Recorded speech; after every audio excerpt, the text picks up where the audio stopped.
naruno na lang. Magbi.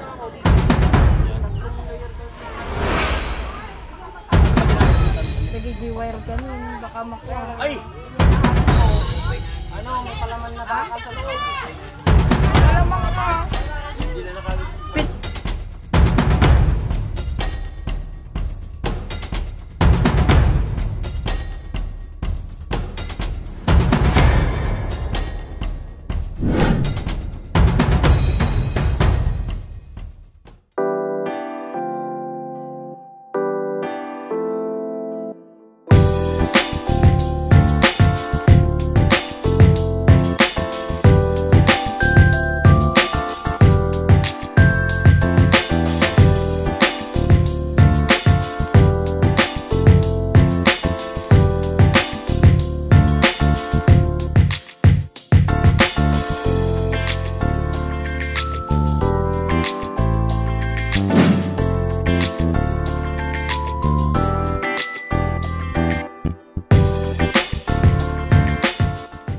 Ang sarap mga kabayan tumambay dito sa lilim ng mangga. Dahil napakainit pa rin po mga kabayan. Pero kagabi mamidi ang lakas ng ulan. Opo. Kailang nasa Maynila kami, hindi ko na naabutan yung malakas na ulan. Kala ko nga po naabutan kayo sa highway. Pag uwi ko na lang, ay nakita ko na lang yung kalsada ay may mga tubig. Sabi ko, umulan pala dito. Pero kahit pa paano mga kabayan, ay naibsan yung init, no? Yung mga nakabitak-bitak na mga lupa na kahit pa paano kumipot ng kunti at naramdaman ko mga kabayan ay lumamig, no? Hindi tulad nung nakaraan talaga, ay talagang Diyos ko po mga kabayan, ay napakainit. Pero sa ibang bayan, mamidi, tulad ng Tarlac, nakailang beses ng ulan. Opo. Pero sa atin sa Pangasinan, kagabi lang. Kagabi lang. Mga ilang Siguro minuto, mamidi? Isang oras din po. Isang oras. Kung di mainam. No, nakaipon ng tubig yung mga nasa bukid. Kasi ang dami nakaantabay ngayon ng mga magbubukid. Inaantay nila yung tubig ulan dahil wala silang irigasyon. Wala silang patubig. Kailangan nila yung tubig ulan mga kabayan ay para makatanim sila. Sa wakas, kahit papaano yung iba, malaman nakapag-ipon sila, nakapagtanim sila. So sa tanghaling ito mga kabayan, no, dahil sa sobrang init, no, ay mayroon tayong bisitahin ngayon. Nanghingi sa atin ng saklolo. Nasunugan po sila mamidi. No, hindi ko alam ang buong kwento kung paano, basta ang sabi lang nasunugan na mga kabayan. Kaya tara, sa umaging ito, puntahan natin yung pamilyang nasunugan ng bahay.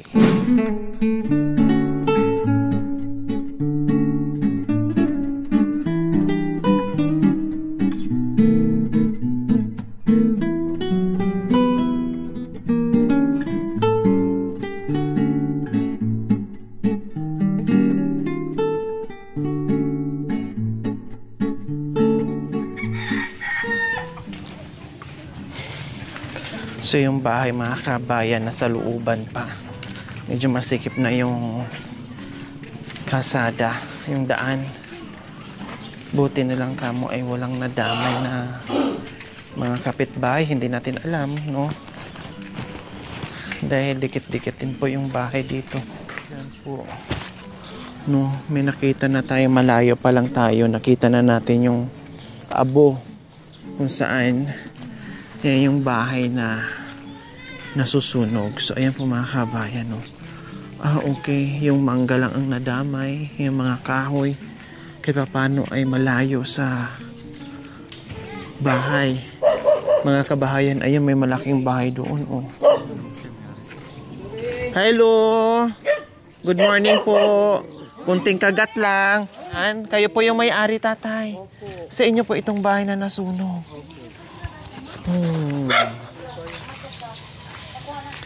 Tatay, anong pangalan niyo po? Edgardo Del Mundo po, ma'am. Si Tatay Edgardo. Tanungin ko na po kayo, nakita ko na yung sitwasyon. Paano po nangyari, Tatay Edgardo? Bakit nasunog yung bahay natin? Sa oras na po yun na yung May 2 ng umaga, Opo. 6 a.m., nagluto po yung misis ko po nagluto ng kanin, para po pag dumating po yung mga anak mo nang galing sa school, May kakainin. kakainin po sila. Alas 6 ng umaga. Opo. O tapos, Habang pong nagluluto po siya, inaano ko naman po yung bebenta namin kalakal, yung mga bote, plastic. tapos po, Tapos yung mga oras naman ng 8, umalis na ho kami. Alam po ng asawa ko na napatay din niya po yung... ano bang pinaglulutuan nyo, Tatay Kahoy Edgardo? po. Kahoy. Ito mismo. Opo. O tapos, Yun nga po, alam niya po, wala na pong baga, wala na pong apoy. Ano lang po kami, yung kala niya po talagang siguradong wala na. Umalis na po kami, nagbenta na po kami. Nung pagdating namin ng oras ng alas na 9 ng umaga, yun po, nararamdaman po ng sisigawan na sunog-sunog kanila. Nakikita namin, biglang may nakita kami na apoy. Nandiyan po kami sa kalsada mismo dyan. Sa opo, kalsada tapos, hindi nyo alam hindi namin po alam na bahay nyo na yung nasusunog. Opo, hindi namin po alam na bahay namin nasusunog. Kasi sa yung araw na yun, medyo po malakas pong hangin. Yung umagang Oh, so anong gamit yung kahoy? Baka ito. Hindi po, yung kahoy din po na mangga, yung kahoy na ginagamit namin. O so ibig sabihin, yung mga bagay na kukunti na natira, tinangay ng Baka nilipad po, ng opo, hangin. Kasi kortina lang po kasi yung tabi ng ganito eh. Ganyan po kalayo yung kortina. Ganyan. Na nakasayad sa lupa, ganon. Opo. Oh. Mabuti na nga lang po, may pasok na araw na yon. Kung wala pong pasok, sigura, ewan ko lang po kung ano pong gagawa ko sa buhay. Opo, buti na lang wala yung mga bata. Lahat nasa school. Dahil kung nagkataon nandiyan, hindi po natin alam kung ano ang mangyayari. Paano ngayon, Tatay Edgardo? No? Nung nasunog na sabi nyo na doon ka sa kalsada, akala nyo hindi nyo bahay. Tapos nung pumasok na kayo, nung nakita nyo na kinakain na ng apoy yung bahay nyo, anong nagiging reaction nyo kaagad, Tatay Edgardo? Nasyak na lang po ako. Iniisip ko po yung mga pundar namin.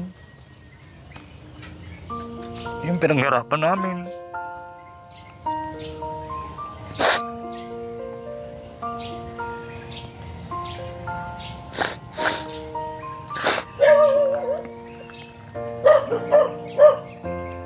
Sa totoo siya po, ngayon lang po umiyak kung naalala ko po yung mga gamit ng pundar namin, pundar ng mga anak ko. Opo. Pero kahit pa paano, Tatay, no, alam namin kung gaano kahirap yung buhay.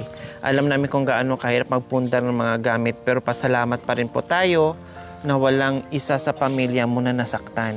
Kasi yung gamit kung ano man yung nasunog dyan, natanggal dyan, nawala dyan, no, sa isang iglap lang, ang importante buo yung pamilya nyo na nandito ngayon, na nakikita mo. Balang araw, unti-unti nyo rin maibalik kung ano man yung nawawala ngayon.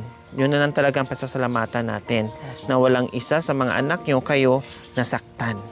'Di ba po? Kasi kung paano na lang, nawala na yung bahay, tapos mawawalan ka pa ng isa sa pamilya mo. Yun talaga ang pinaka masakit doon, Tatay Edgardo. Hello po, Nanay. Kayo po yung asawa ni Tatay. Anong pangalan nyo po? Ria del Mundo po. Si Nanay Ria. Nanay Ria, anong sinain nyo po? Kanin. Kanin. Tapos, saan po kayo nagpunta after? Sumama po ako para magtinda po ng kalakal. Ang akala ko naman, ma'am, kasi wala na po ang baga. Hindi ko naman po akalain na gano'n dahil 7 years ko na pong kalang yan. Ngayon lang. Kumbaga nasanay na kayo tuwing ano yung, sige, alis, tuwing ano, alis. Opo. Dahil araw-araw po kami lumalabas. Paano na ngayon ang buhay, Nanay? Back to zero, madam. Mag sariling sikap na naman. Para pero mahirap mag-umpisa. Dahil nawala ang lahat. Wala po lahat, wala pong natira. Ilan po ang anak yun, Nanay? 6 po. 6. Lahat ay nasa school. Ano po, yung bali 3 na lang po ang nag-aaral. Nag-aaral. Yung iba, Yung mga iba po, may trabaho yung anak ko, nagkataon na nasa Manila po sila. Umuwi po. Si Jessie po yun. Nakita ko sa video na sinend nyo sa akin, may mga sumisigaw ng mga tao, hindi agad na sakluluhan. Walang nakapasok na bumbero. Meron din po. Nakapasok na po, pero wala na po. Maano na lang po. Matagal na. Matagal bago nakapasok yung Mabilis po yung apoy kasi sobrang... ano bang klaseng bahay? Light materials lahat? Dahil po. puro kahoy. Opo. Kasi sabi nyo may dumating naman na bumbero pero wala Pero ding ano nagawa. Walang Ano na po na-save. siya, dito na lang po, yung kalahati na lang po, yung mga ano na lang po na-save. Saka dito po sa kahoy, dahil mga apoy na rin po dyan. Diyos ko, ito yung mahirap mga kabayan, no? Alam mo yung kinikita mo araw-araw, yung trabaho mo araw-araw. Tapos ito pa yung mangyayari. Kumbaga, hindi baling mahirap yung buhay, makakaraos ka. Huwag lang talaga masunugan ka. Kasi hirap ka na sa buhay, no? Nag-iisip ka na kung paano yung pagkain mo, kung paano yung hanap buhay mo. Plus, iisipin mo pa yung ganito nangyari na hindi mo alam. Katulad niyan, nawala lahat, no? Sa isang iglap lang. Tapos mag-iisip lalo. Kumbaga madagdagan yung iniisip na yung problema sa araw-araw. Kung paano naman sila magsimula. Kung paano naman magtayo ng isang poste hanggat mabuo yung ilang poste na magkaroon ka ng bahay. Ngayon, temporary po mga kabayan, ito po yung tinutulugan nyo, nanay. So dito po kayo natutulog ngayon. Paano pag umuulan nga eh? Yun nga po, kaya po ako gumagawa ng... So tulad po niyan, may tubig. Tubig ito eh. Ayan, kahit, ayan may tumutulo.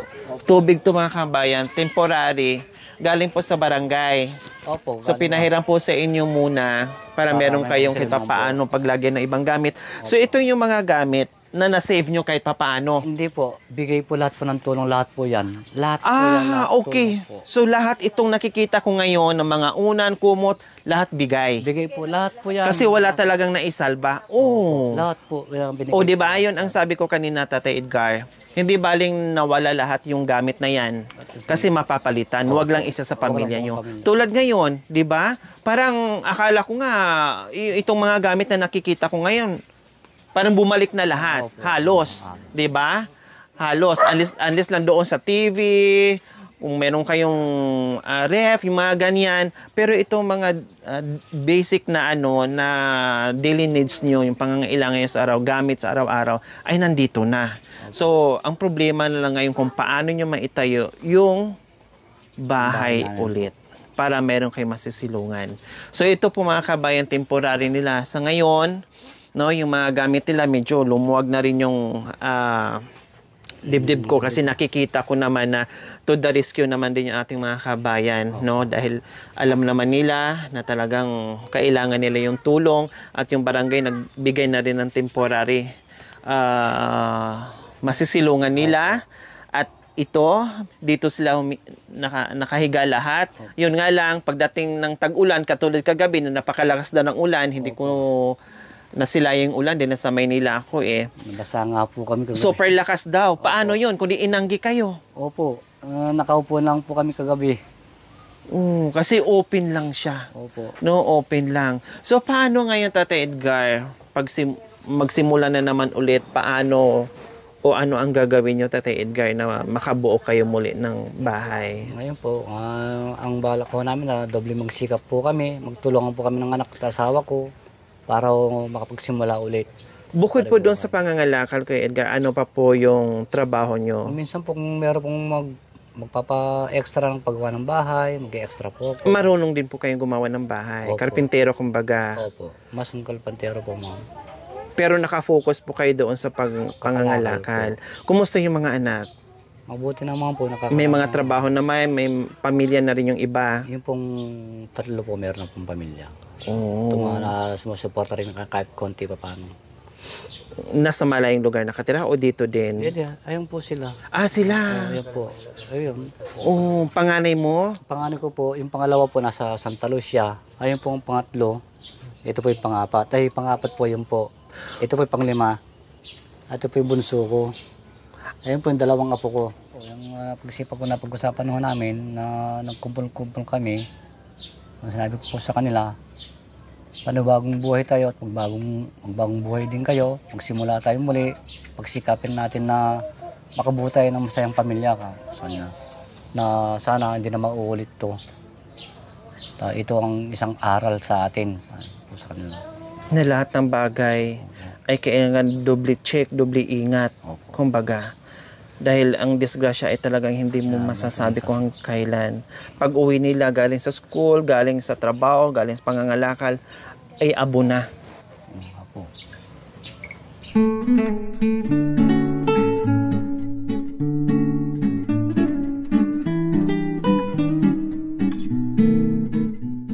Kayo si Kuya JC, panganay na anak ni Tatay Edgar. Opo. Nung nalaman mo na nasunugan kayo, agad umuwi kayo kahit may trabaho sa Maynila. Opo, nagpaalam po ako doon sa amo ko na kung pwede pong umuwi muna kami para matignan ko po yung kalagayan po dito sa amin. Yun po, pinayagan Sino naman naman po ang ako. nag-message sa iyo na ang Meron- nangyari dito sa pamilya mo? Meron pong nagbigay po sa akin, pinsan ko po yata, meron din po daw kayong mga tinutulungan dito sa Pangasinan. Kaya chinat ko po kayo, nagbaka sakali lang Kayo po. mismo ang nag-message sa akin. Okay, so nung nadatan mo dito, nung balitaan mo, siyempre sa trabaho ka, nung nabalitaan mo na nasunugan ng bahay, si tatay mo, anong reaction mo? Siyempre po, di ko po akalain na masusunog po yung bahay namin na ganun nang nangyari. Nagulat na lang po ako. Kaya umuwi po ako dito para kahit papaano po makatulong po sa kanila. Tapos nadatan mo, naabo na. Opo. Binalita po sa akin na nasunog po kaya umuwi po ako kagad. Tatay Edgar, ano pong ginagawa niyo? Kinukuha ko po ito pong pwede po pong may benta. Itong mga nalusaw pong kaserola, kardero. Mabibenta pa. po. Pwede pang ibenta yan, Tatay Edgar. Opo. Diyos ko, kumbaga na, bahay yung nasunog, kayo din ang nagkalakal. Ayan mga damit, mga kabayan. Tatay Edgar, paano yung mga papilis nyo? Tulad ng mga birth certificate ng mga bata, lahat-lahat ng mga dokumento na importante. Paano po yun? Wala lahat. Wala po, lahat po. Lahat po natutok po lahat. Ayan po, nandiyan naman po yung makikita po yung mga ibang papel na pinagkakalkal po ng mga anak ko, kinakalkal po. Pati mga... Kala po nila, meron pa po silang makukuha ang buo, wala na po ako matira. Pati damit ng mga kabayan. Ayun, Ayun po, yan. Dito po, aparador ito. po yan, na napuno na rin ng tubig, ng damit. Ayun po. Lahat. Wala namang perang nasunog, Tatay Edgar. Meron po. Magkano? Yung panghuhulog niya po doon sa card na megit po na kulang po 2,000.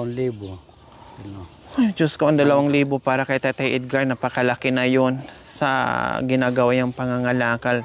Mayroon palang pera na nasunog din na nakalagay doon sa aparador. Dito po sa Jory Box, dito po sa parting ito. Ito po. Opo. Tinago niyo kasi panghulog doon sa Sa card po namin na hinuhulugan. yung na- monthly. Opo, monthly po. Kahit pa paano para meron silang makuha pagdating ng panahon, yung card na binabayaran nila, parang talaga mga pantalon, damit, lahat na, mga papel, lahat-lahat na. Aparador, Dorabox, ito may natira pa Opo. Ito ayan, po, dito po nalulusaw. Dito po Grabe. Jory Box. Yan po. Bali, 4 na kwarto po yan. Kwarto ito, kwarto po doon. Ito po ang kwarto. Malaki-laki pala ang bahay, Opo. tatay. Tigisa po sila ng kama. Okay. Sige, so ayan po mga kabayan, narating natin. Kailan ito nangyari? May May 2 po. 2. 9 So, a.m. isa po sila sa nanghingi sa atin ng saklolo, no? Sa awa ng Diyos, nakarating tayo dito dahil kahit sobrang busy natin sa abot ating makakaya. So sa ngayon po mga kabayan, syempre manawagan din tayo, no, na sana pagkalooban tayo at itong pamilya na matulungan natin na kahit papaano ay matulungan dahil nagsisikap naman din po sila mga kabayan kung paano sila magkaroon ng bahay. So nandito din tayo buong team, no, yung ating mga sponsors na kahit papaano ay manawagan na naman tayo na mabigyan natin sila, matulungan natin sila dahil yung mga anak naman ay nag-usap-usap kung paano nila buuhin ulit yung kanilang bahay. So manawagan tayo sa lahat ng aking buting mga sponsors si Tatay Edgar po. Edgar and Nanay Rhea po. Rhea, no, at ang kanyang mga anak ay humihingi ng tulong na mabuo nila yung bahay. Kahit hindi kalakihan, no, ang importante ay mabigyan natin or matulungan natin sila doon sa itatayo nila na hindi habang buhay nandito sila nakatayo, tira dahil temporary lang ito at tulad nga kagabi ay nabasa din sila sa ulan dahil ang lakas daw sabi tapos isang oras ata yung ulan eh. So nakaupo lang sila dito inaantay nila tumila yung ulan para makatulog sila. So muli walang katapusang pabor na humihingi tayo ng pabor sa mga buti nating sponsor na mabigyan natin sila na kahit magkano, no, na maitulong natin sa kanila para dyan sa panibagong bahay nila. Okay, so for now po mga kabayan, ay kailangan din nila, ayan, nabigyan naman sila ng mga tubig, mga gamit. Ayan, nakikita ko naman, bahay na lang talaga kulang plus ito. So magbigay din tayo ngayon ng grocery na kahit papaano dahil hirap pa, lutang pa. Nandoon pa sa stage na lutang pa yung mga utak ni Tatay Edgar, ni Nanay Rhea. Kung napanood niyo po itong video ito, hindi naman po kami ay naghahanap ng malaking tulong. Kung ano po yung nasa loob ng puso nyo, taos puso namin pong tatanggapin. Yun lang po. Maraming pong salamat sa inyo po. Tatay Edgar, sa ngayon wala pa nagbigay ng materyales sa inyo. Sa lukuyan po, yung pong kagawad po namin, binigyan po kami ng, kahit pinaggamitan niya po ng yero, Ayun. binigyan niya po sa amin kasi kagabi na umulan, niya kunin yung yero matitira doon na ikabit niyo muna samantala doon sa ginagawa niyong kubo, kanya po. Okay. Kaya ayun po, nandun po sa tabi ng saging. Ayun. So, sa ngayon, mga kabayan, Kagawad Marlin po. ayan. Thank you, Kamutya. Kagawad Marlin Kamutya po. Kamutya sa agarang aksyon na nagbigay kay kaagad ng paunang materyales dito sa bahay ni Tatay Edgar. So, ang kailangan nyo dyan para maitayo ay yung mga poste-poste po, Opo. Tatay Edgar. So, ayan po mga kabayan, no? Kahit papaano ay meron na kaagad nagbigay. Sa mga gamit sa loob ng bahay, okay na. Nakita ko naman, okay na talaga ang bahay na lang yung kulang dyan. Tatay Edgar, ano pa yung ibang mga appliances na nasira o na tupok dyan? Ano po, yung mga Jory box, yung aparador, yung TV pong solar, tsaka electric fan pong solar. Ayun po, tsaka po yung mga ilaw na solar din po. Ilaw yung Okay, sige. maraming pong salamat sa binigay po. So, ayan po mga kabayan, meron tayong bigas at grocery. No? At paunang natin mga kabayan, tulong kay tatay na kahit papaano at hindi pa rin tayo nawawala ng pag-asa doon sa panawagan natin na makatulong tayo na kahit magkano, tamang yung sinasabi ni Tatay Edgar, hindi sila humihiling ng malaki, kundi kung ano yung kaya na galing sa puso natin. Pag pinagsama-sama po yung mga kabayan na kahit papaano ay makaumpisa sila sa pagtayo ng kanilang bagong bahay.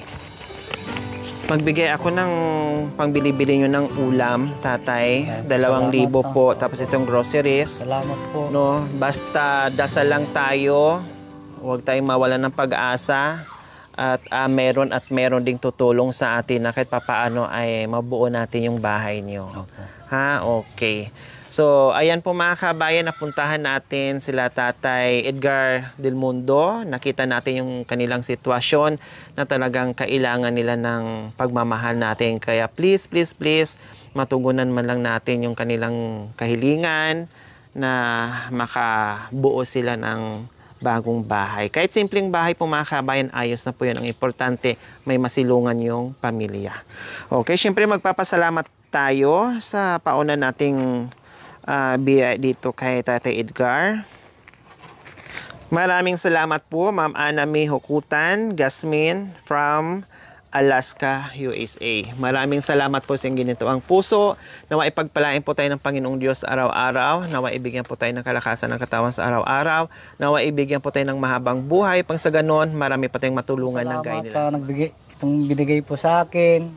Tapos po sa inyong binigay. Maraming pong salamat. Malaking tulong na po ito binigay niyo po sa akin. Ma'am Anami.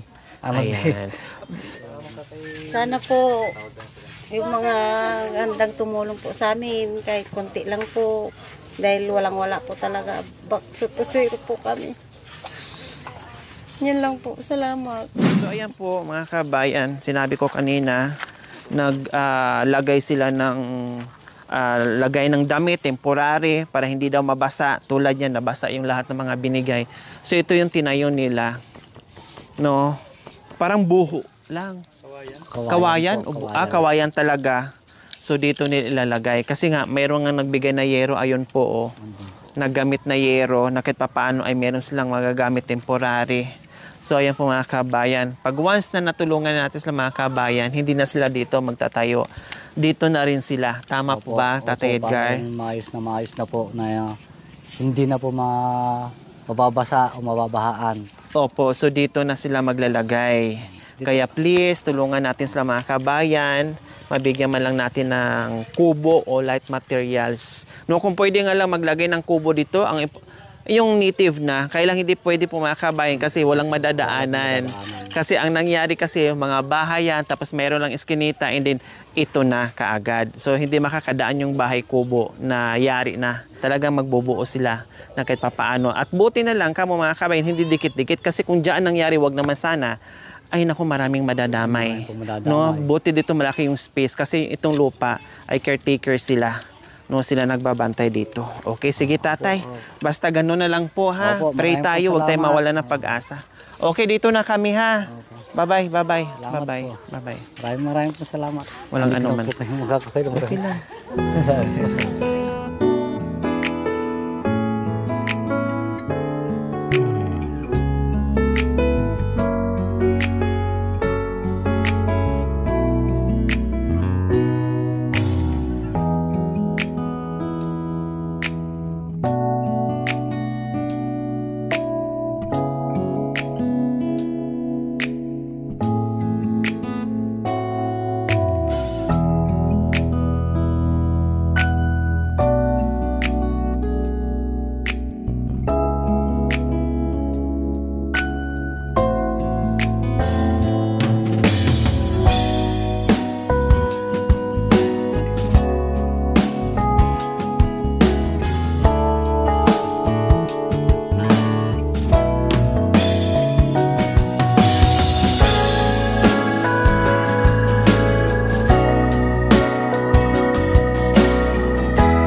watching.